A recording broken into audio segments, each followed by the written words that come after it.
بسم اللہ الرحمن الرحیم۔ السلام علیکم ورحمۃ اللہ وبرکاتہ۔ حضرت ابو سعید خدری رضی اللہ تعالیٰ عنہ بیان کرتے ہیں کہ ہم رسول اللہ صلی اللہ علیہ وآلہ وسلم کے ساتھ سفر میں تھے۔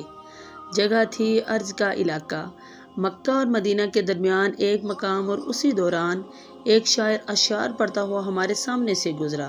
نبی کریم صلی اللہ علیہ وآلہ وسلم نے اس منظر کو دیکھا تو فوراً فرمایا، شیطان کو پکڑو یا روکو اسے۔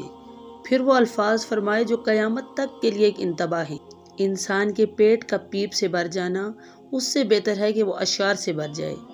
کیسا گہرا مفہوم ہے، کیسی شدید مثال ہے۔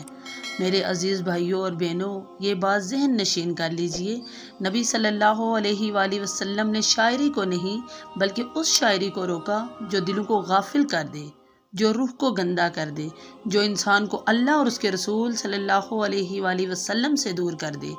ایسی شاعری جو فحاشی، تکبر، بے حیائی اور جھوٹ کا مجموعہ ہو، ایسی زبان جو زہر بن جائے دلوں کے لیے۔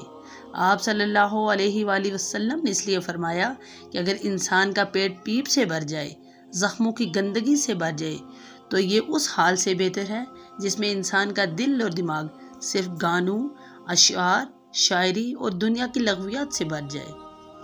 اسلام نے خوبصورت کلام کی قدر کی ہے، لیکن وہ کلام جو حق بولے، جو دلوں کو جھنجھوڑے، جو ایمان جگا دے۔